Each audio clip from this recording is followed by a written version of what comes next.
Hey guys, welcome back to the channel. So today I got another tool review for you guys.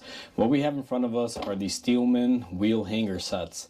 Now a lot of people may be confused and be like, steel hanger set for wheels? What are you guys doing with these? Do they hang the wheels up?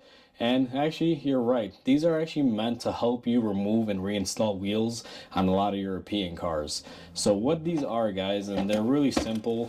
I have these because they make my life easier when I work on European cars. And what they are is just these little stick things, I guess you can call them. And they have threaded rods on the other end.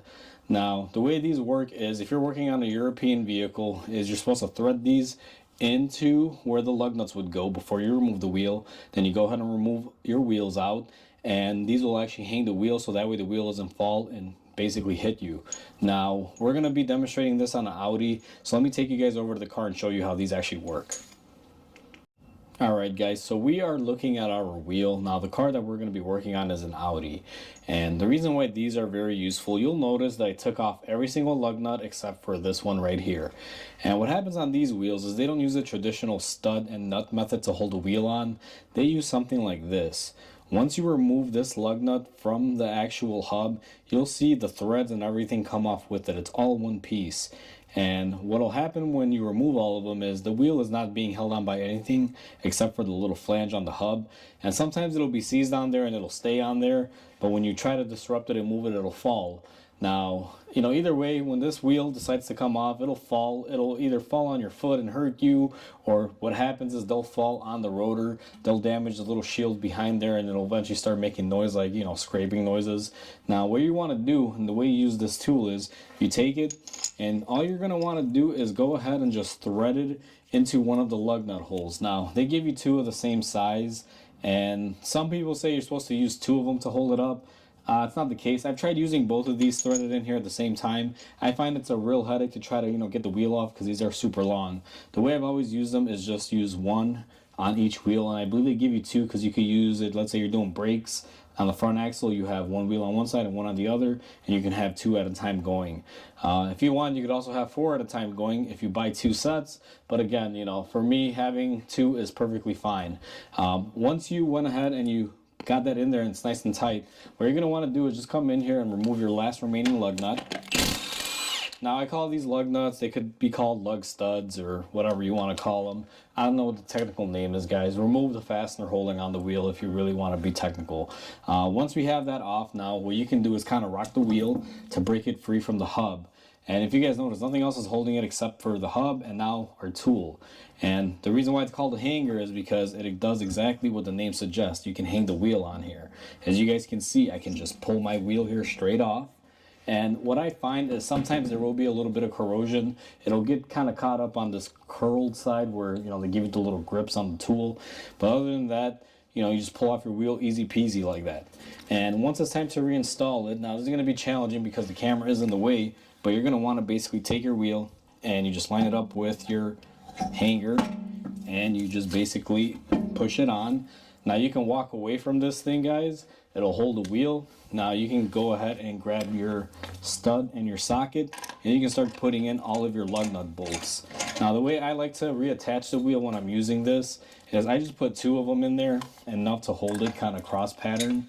And once you do that, you just take off your holder. So as you guys just saw, that's how you guys use these and the application for them. Now they do come in different sizes, and if I kind of zoom you guys in here, you can see, I don't know how well you'll read it, but this will cover Mercedes, BMW, Mini Coopers, it covers Volvo, it covers Audi, and Porsches and things like that, Volkswagen as well. There's a lot of variety that comes in this kit. That's why everything is color coded, because usually every different car here you'll see yellow serves Audi, BMW, Volkswagen, Mercedes, and certain years, certain models. Now, these tools are wonderful. I really do love them. I do tend to use them when I have a European car. Sometimes these rotors, like in this example, the Audi that we use this on and I demonstrated on is the Audi S5, guys. If you damage a backing plate for a rotor or you damage a wheel because you drop it, it can cost a lot of money to get that fixed, replaced, and I just don't want to take that liability, especially on an expensive car like this. A customer that owns this type of car is usually pretty in tune with their car, and they know every little single scratch or every single little sound. you definitely do not want to add any scratches or sounds to their cars, guys, because they will be back as soon as they leave, and they'll be like, hey, something's wrong. So I use these as cheap insurance. Now, as great as these are, I do only have one gripe with them, and it's basically this curled side here. I feel like it's not good enough when you're screwing it in. It's kind of, very cheesy at best. And I do believe that they should have made these just a little bit skinnier. Because what happens is sometimes I find that this is basically exactly the same diameter as the hole of the wheel. And when these wheels get really crusty, sometimes you'll have that buildup, and it'll kind of want to, like, instead of coming off smoothly, it'll kind of get stuck, and you'll kind of have to pull it off in stages, kind of like a squeegee on a floor where it kind of rubs and makes that noise. That'll have a tendency to happen here and there. Now, even though that's a drawback to these, it's not enough for me not to use them. They're real simple, they're easy, and they save me a lot of time, and obviously money in case I damage something. So, I do love these things for that fact. I do want to say that I purchased these with my own money, guys. These were not given to me by Steelman or anyone. I work for my money. I purchased these with my own money, and therefore I review it because I do find them very useful in my day-to-day life as a mechanic when I have a European car in the shop. With that said, I will include a link down below. I am an Amazon affiliate associate, and if you guys use the link below on Amazon and purchase these, if you're interested in getting them for yourself, I do get a small commission for the referral for, sending you guys towards Amazon to purchase them. So I'll have that link down in the description. If you do tend to use it, it'll help me out. And like I said, gives me a small bit amount of commission. That way, helps me with the channel and keeps everything going. So I do appreciate it, guys. So with that said, hopefully you guys enjoyed this video. I hope you guys have a wonderful day, and I'll catch you guys on the next repair.